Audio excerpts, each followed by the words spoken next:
ముందుగా మీ అందరికీ సంకష్టహర చతుర్థి శుభాకాంక్షలు అండి. చాలామందికి ఐడియా ఉంది. తెలియని వాళ్ళకైతే హెల్ప్ అవుతుంది. ఇది ఎప్పుడొస్తుంది అంటే పౌర్ణమైన 4వ రోజు చతుర్థి నాడు మనకి సంకష్టహర చతుర్థి అయితే వస్తుందండి. ఈరోజు స్వామివారిని వినాయకుడిని చాలా ప్రత్యేకంగా పూజిస్తారు. వ్రతాలు చేసుకుంటారు, హోమం చేసుకుంటారు, ముడుపులు కడతారు. స్వామివారివి స్టోరీస్ కూడా ఉంటాయి మనం చాంట్ చేయడానికి.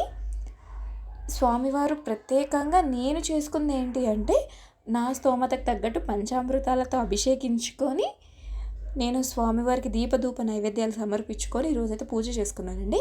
వ్రతమే చేసుకోక్కర్లేదు. నార్మల్‌గా స్వామివారిని ఇలా పూజించుకోవచ్చు.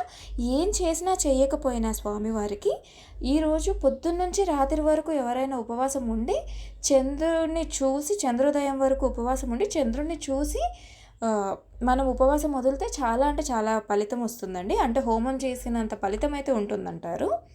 అంత ప్రత్యేకం అనమాట ఈ స్వామివారికి ఈరోజు అన్నది. సంకష్టహర